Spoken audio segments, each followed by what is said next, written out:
Pak Batiar, ini ada advokat lagi masuk nih Pak. Ini saya nggak tahu nih, ini iya. Pak Anggiat Anju Hutasoit ya. Ada yang undang Iya, ya. iya. Iya, Coba iya. nih, oke Pak Anggiat coba ikut bicara boleh nih Pak Anggiat. Ini biar kumpulan advokat ini biar unjuk gigi semua ini. Nih advokat Anggiat Anju Hutasoit.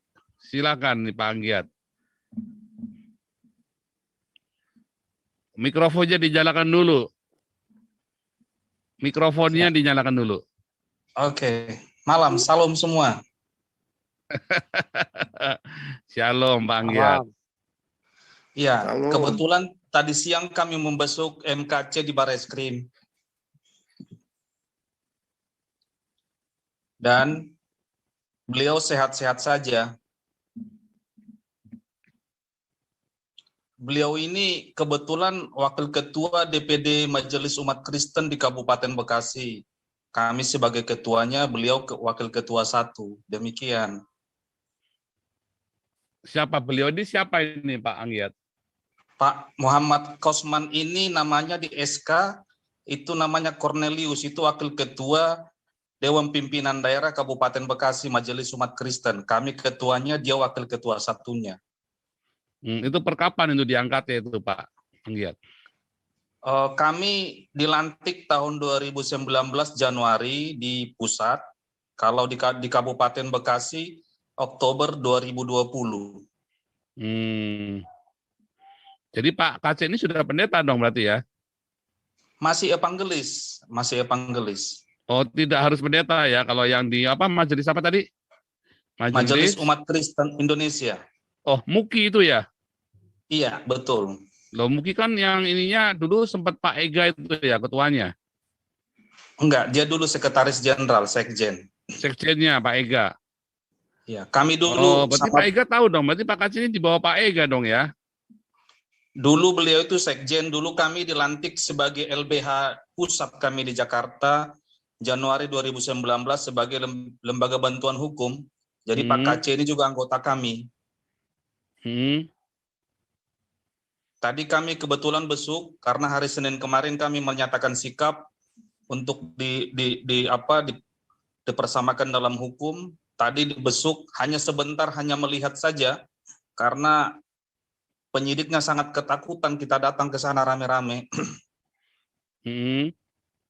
Dan beliau kirim salam buat semuanya dan dia sangat senang disupport, didoakan. Kalau mau membesuk Selasa dan Kamis bisa, kapan saja Selasa Kamis bisa membesuk di sana. Kita punya kontak penyidiknya. Oh tanpa harus lawyernya lagi sekarang ya? Kebetulan kan kami ini lembaga, jadi lawyernya itu juga rekan kami, Rak. Kami dulu sama-sama lawyer, pernah kerjasama dalam satu tim dan kenal baik. Cuman saya tidak mau memihak siapa saja karena beliau itu wakil kami, makanya kami concern. Nah sekarang kondisinya KC bagaimana? Apa lebih suka di dalam Mabes atau lebih suka dibantarkan? Lebih suka dibantarkan. Itulah yang kami minta tadi. Bagaimana? Apakah kami bisa ditambahkan? Dengan lawyernya beda loh Pak Anggiat. Saya manggilnya ini Pak Anggiat, Pak Anju atau Pak Hutasoit ini? Pak Hutasoit aja.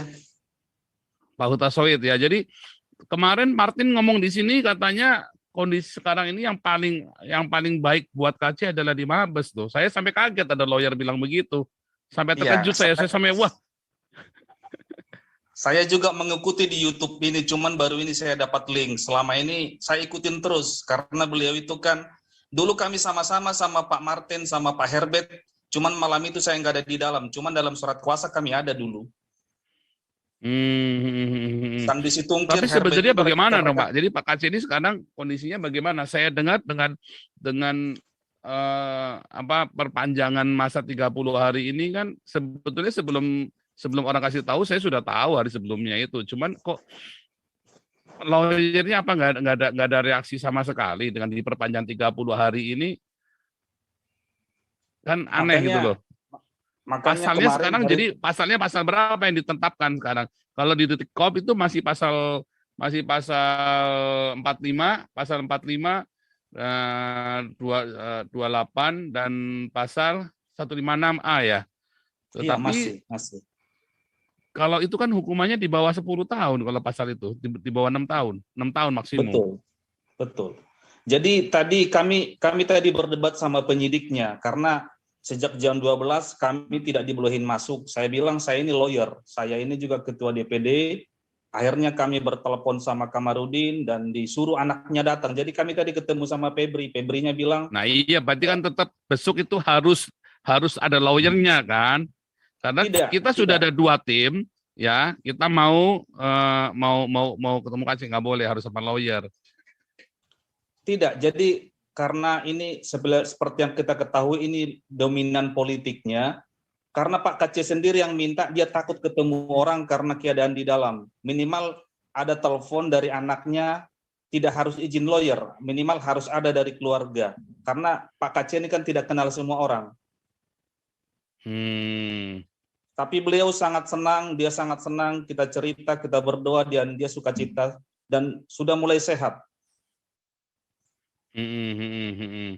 Tapi Arya belum sempat cek semuanya, belum bisa cek.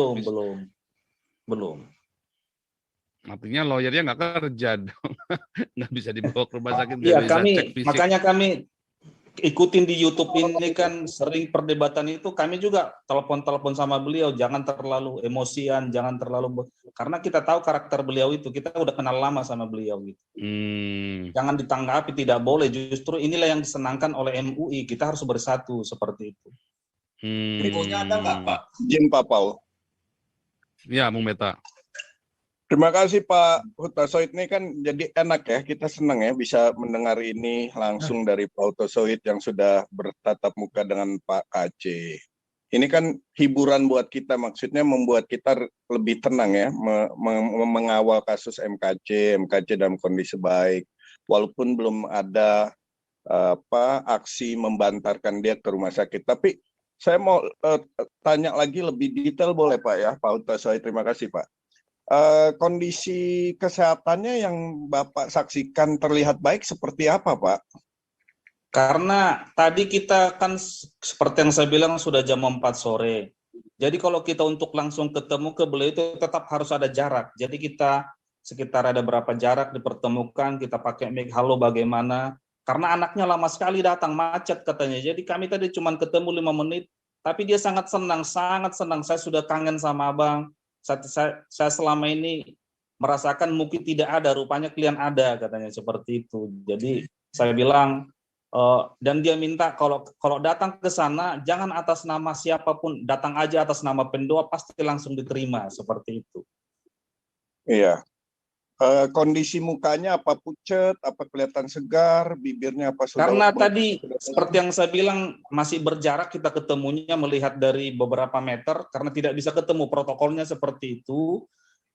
Seperti yang di foto-foto itulah, cuman lebih segar dia tadinya. Dia bilang nanti kalau bibirnya masih doer dong, Pak. Sudah tidak, sudah mulai normal. Oh iya. Oh sudah mulai normal, tapi masih ada bekas-bekas. Artinya masih ada kenambahnya itu kan karena diabetesnya mungkin juga bisa kali ya. Betul. Dan anaknya bilang memang sudah sehat, dan dia bilang makanya dipesankan kalau datang ke sana sebagai pendoa saja. Jadi penyidik tidak takut, karena tadi kami handphone saja masuk keluar digeledah semua sampai marah-marah saya. Saya ini lawyer, jangan kamu perlakukan kita sama penegak hukum, saya bilang seperti itu. Teman-temanku digeledah semua, takut direkam Pak, begini begono karena ini begono. Aduh, saya bilang kamu nggak percaya ke saya, ibu sama saya sama-sama penegak hukum, jangan seperti itu, seperti itu. Tapi bagus juga Pak, itu untuk demi keamanan Pak Kaceh sendiri, prosedurnya memang harus begitu ya. Kita bisa. Iya. Dan memang Pak Kaceh katanya yang meminta karena dia tidak kenal semua orang, makanya harus ada dari keluarga. Jadi tidak ada yang melarang siapapun. Memang proses di Mabes itu sangat sulit, makanya kami juga sudah 3 kali ke sono dari Muki, baru ini bisa. Ya. Prosedurnya memang harus begitu mungkin Pak, memang harus ada approval dari lawyer atau pihak keluarga. Kalau enggak kan orang jahat pun bisa berencana untuk melakukan sesuatu yang nggak baik kan, mengunjungi Pak Kaceh. Jadi bagus juga Pak untuk kontrol itu Pak. Dari sisi positif. Tadi kebetulan kan SK-nya dan fotokopi KTP-nya kan kami bawa semua, jadi mereka percaya. Dan Pak Kaceh, kami bikin pernyataan kan, surat pernyataan protes keras kemarin, dan itu sudah kami rilis, cuman belum dinaikkan berita. Iya. Nah, satu lagi Pak melihat apa yang Bapak saksikan tadi mengunjungi MKC, secara dari sisi Bapak melihat sikap kepolisian di Barreskrim itu bagus apa bagaimana Pak? Maksudnya sudah sesuai yang seperti kita inginkan, MKC bisa lebih aman, tidak ada lagi. Mereka sangat kaku sekali. Tadi saya berdebat, ini udah harus bebas seperti ini. Maaf Pak, kami ini sedang menjalankan tugas dan memang karena belum cukup bukti, makanya saya bilang kok perpanjang segala macam. Ini buktinya apa segala macam. Kalau ini ditahan-tahan, maka tekanan internasional semakin banyak. Saya bilang seperti itu. Bukannya malah bagus Pak ada tekanan internasional Pak. Bagus, maksud kita kenapa diperpanjang? Harusnya kan dilepas karena sudah tidak terbukti. Alasannya penyidiknya apa Pak? Kenapa diperpanjang? Ini kita ngomong kan Bapak kan bukan lawyernya, jadi kita bisa ngomong bebas aja, berandai-andai ya. Iya, belum cukup bukti, yang pasti tidak cukup bukti. Jadi mereka sedang kalau belum mencari. cukup bukti itu 20+40 sudah harus keluar Pak, kecuali ancaman hukumannya 10 tahun. Betul. Itu yang kemarin, itu yang tadi kita berdebat sama penyidiknya. Ya, dengan sampai pimpinannya tadi turun tadi. Sampai kita berdebat panjang itu. Iya, maksudnya itu kan 20+40 kecuali masa hukumannya, ancaman hukumannya 10 tahun, yaitu menggunakan pasal 14 itu tadi kan, itu baru bisa. Tapi kalau nggak ada pasal 14, sementara kalau di tanggal 19 Oktober kemarin masih P19 itu pasal yang dikenakan masih pasal 28, 45 atau 156 loh Pak. Tiga-tiganya masih dikenakan. Itulah alasan mereka. Jadi membuktikannya itu kan karena secara elektronik mereka agak kelabakan. Karena bukan, Pak. Kalau ini kan di sini kan semua banyak lawyer juga nih Pak, banyak lawyer juga. Artinya kita juga tahu harusnya itu kalau udah 20+40 tanggal 25 Oktober kemarin harusnya Pak KC itu harus dilepaskan, dikeluarkan dari penjara kan. Cuman alasannya apa begitu Pak? Kalau alasannya cuman bolak-balik ke 156, 45, 28, saya kira ini polisinya bodoh juga nih Pak. Kan kita semua Bapak juga lawyer mengerti. Artinya kita sama-sama tahu hukumnya bahwa si KC ini sudah boleh pulang walaupun proses hukum tetap berjalan, tetapi tetap boleh pulang karena kan polisi tidak bisa mengumpulkan barang bukti kan. Betul. Itulah tadi kita berdebat panjang. Kami tadi datang di sana setengah 12 baru bisa ketemu jam 4 lewat karena kita berdebat panjang. Alasannya apa Pak? Jadi mereka itu alasannya cuma bolak-balik begitu aja. Belum. Jadi kalau belum ketemu alat bukti harus keluar Pak KC. Kalau kita tanyakan, mereka bilang kami ini hanya penyidik Pak. Semua keputusan di pimpinan. Pimpinan yang kita kejar tidak mau ketemu tadi. Oh, artinya retorika semua. Intinya retorika doang akhirnya tadinya mereka ya, polisinya ya. Makanya dapat kita simpulkan ini bukan masalah hukum, lebih dominan masalah politik ini. Ya, tapi nggak bisa Pak, karena tidak ada secara legal formal tidak ada Pak intervensi di hukum Indonesia, politik, hukum dan antara yudikatif, legislatif dan eksekutif itu udah terpisah Pak. Betul, jadi nggak ada tekanan-tekanan itu, kita boleh saja bilang oh nggak mau tahu, pokoknya harus jalan begini karena ini kan yudikatif udah beda dengan eksekutif dan legislatif, ya kita nggak urusan. Kebetulan seharusnya balik lagi kan, seharusnya kan begitu, mau ada tekanan mau ada apa kita nggak urusan seharusnya. Kebetulan ya, kan beliau ini kan tetangga saya di Cikarang, jadi saya percis sejak kenalan 2017 saya tahu siapa beliau ini, jadi kita udah kenal baik. Dan rumahnya dekat dengan rumah kita di Cikarang. Si penyidiknya ini maksudnya? Enggak, Pak KC-nya. Pak KC. Oh, Pak KC-nya. Iya. Oh, nah sekarang intinya begini Pak. Sebetulnya kita sudah ada 2 tim. Kita mau tolong KC untuk keluar. Tetapi kemudian hanya gara-gara harus melalui lawyernya KC, sementara dari lawyernya KC sudah statement harus yang terbaik adalah di rumah sakit, jadi tidak mau di Mabes, bukan di bawah rumah sakit. Jadi kemarin 2 tim kita semua mundur Pak, dan mereka sambil ini Pak ngomong, ya ngomong sama saya gimana Pak, wah bilang ya sudah itu sialnya KC, saya bilang bahkan orang sudah siap keluar ratusan juta pun sampai mundur. Artinya ratusan juta ini kan buat bayar rumah sakit segala macam, siap ongkosin semuanya, lah mau berapapun bayar rumah sakitnya mau dibayarin dah pokoknya. Gitu aja sampai mundur orangnya. Tadi juga sial namanya kan. Tadi juga kita tawarkan tadi ke rumah sakit. Kebetulan kan Royandi Hutasoit kan direktur di UKI. Kita sudah koordinasi. Pak Royandi ini kan dulu saya stafnya sewaktu dia ketua umum partai. Jadi kenal baik. Beliau sudah siap, kita akan tolong. Tapi karena izinnya itu sedang kita usahakan. Karena kan informasinya patah tulang. Jadi itu yang mau kita bawa keluar. Makanya tadi kami bilang, kami tidak peduli izin lawyer. Ini kan atas nama lembaga. Kebetulan kan nomor telepon beliau itu masih aktif, tapi yang pegang ibunya. Tadi kita sudah dapat kontak juga anaknya, dan mereka juga sangat senang kita datang di sono. Makanya dipesankan, Pak, kalau datang ke sini dari MUKI sebagai pendoa saja. Kita juga sedang berusaha untuk dia kita bawa ke rumah sakit itu, supaya bisa dicek bagian yang patah itu. Ya. Apresiasi sekali Pak, Pak Hutasoit nih Pak, dengan apa yang Bapak sampaikan ke kita, mewakili semua yang pemerhatinya MKC kasus. Andaikan Pak Hutasoit bisa bicara dengan Pak Kamarudin, inilah yang kita perlu, informasi positif ini, bukan kita menyerang Kamarudin, terserah dia mampu bekerja atau enggak. Itu timbul dari apa yang kita lihat. Tadi sewaktu kami keluar, ya. Sewaktu kami Silakan, pulang Pak. dari Mabes, beliau datang di telepon. Jadi saya bilang, inilah sebenarnya yang harus kita perjuangkan. Kita berencana nanti kalau tidak bisa dibawa ke rumah sakit, Pak Ruyandi dan tim kita bawa ke Mabes. Itu rencana kita. Iya, itu betul Pak. Ya, tolong aja Pak tetap komunikasikan ke Pak Kamarudin, lebih terbuka ke kita. Kita bukan lawannya dia. Kita ibaratnya toaknya dia, bukan untuk membantu, sehingga kita semua terbuka. Lawan kita bukan lawyer. Lawan kita nih MUI yang menjebloskan MKC ke penjara ini. Jadi kita harus ada jembatan komunikasi lah Pak. Informasinya lebih terbuka untuk kita. Jadi kita mengerti sejauh mana nih kondisi MKC Pak. Baik, karena kami konsenkan karena beliau itu, saya sebagai Ketua DPD Kabupaten Bekasi, beliau itu wakil saya, wakil pertama. Jadi kita konsen terus mengawalnya. Demikian. Iya. Terima kasih Pak Hutasoit. Oke, ini Pak Reinhard mau masuk lagi nih. Pak Reinhard tadi tersign out ya Pak Reinhard, belum selesai tadi bicara. Silakan Pak Reinhard. Mikrofonnya nyalakan dulu Pak Reinhard. Ya,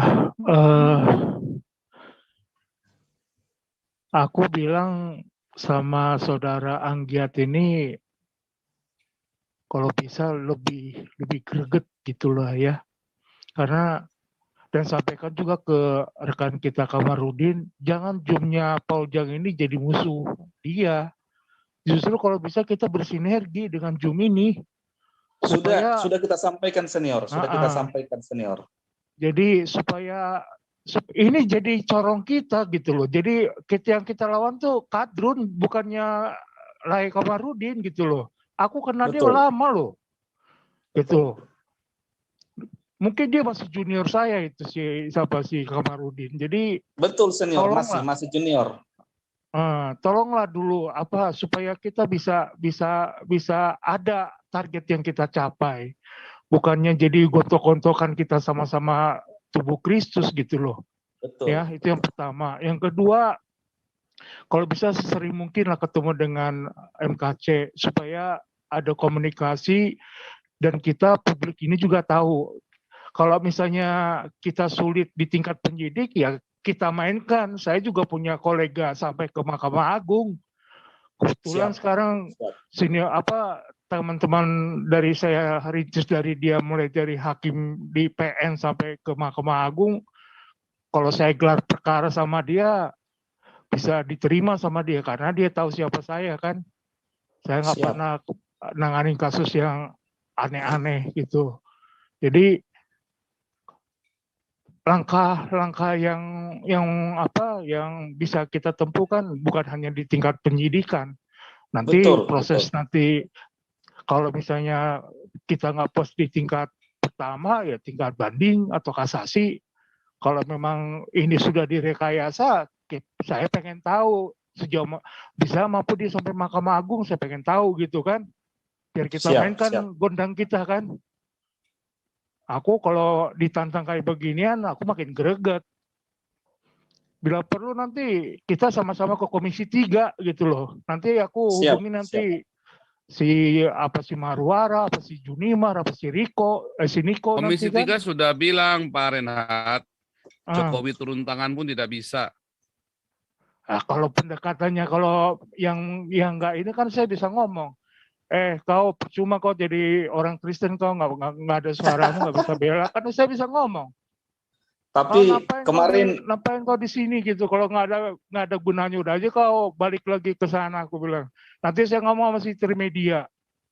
Kau tolong dulu perhatianmu ke sini gini kan, bisa saya ngomong. Tapi kemarin Sama- Pak LBP sudah bicara, senior. Pak LBP sudah bicara kemarin. Apa kata dia? Dia mendukung dan harus diproses secara sama di depan hukum, karena kita kan bikin surat pernyataan dari lembaga, kita tembuskan ke Presiden, ke MUI, sama ke Kapolri, sama Komisi 3, Komnas HAM pernyataan kita. Cuman belum dirilis, itu saja. Jadi Pak LBP langsung terima gitu. Ini kenapa masalahnya? Ini nanti saya kasih nanti langsung ke direkturnya TV One nanti biar langsung, atau ke Kompas atau ke Metro nanti biar langsung nanti TV yang nasional nanti yang meliput ini. Saya nanti saya kasih nanti linknya itu. Saya nanti ketemukan sama sama rekan saya supaya gaungnya bisa kemana-mana gitu loh. Siap. Saya memang ada Siap. rencana mau ke Komisi 3. Cuma saya lagi ngatur waktu, terus saya kemarin belum divaksin, pusing saya kepala saya ini gara-gara fisik saya kurang mendukung, jadi nggak bisa divaksin. Sementara ke sana kan harus punya sertifikasi vaksin. Iya, betul. Jadi tolong untuk Lai Anggiat supaya kalau bisa sering mungkin tampil di sini supaya ada informasi biar Baik. kita pantau. Kalau kita kan kita nggak mungkin intervensi kerjanya Kamarudin, tapi kalau bisa kita bersinergi aja, itu sampaikan kepada dia. Betul. Bilang Marpaung dari Bandung, bilang sama dia gitu. Greget gitu, Siap. bilang aja sama dia ya. Marpaung dari Siap. Bandung gitu, bilang aja. Ya, Kebetulan baru malam ini saya dapat linknya. Kemarin kan di LSM Pancasila saya udah mendaftar. Baru malam ini saya dapat. Terima kasih buat semuanya.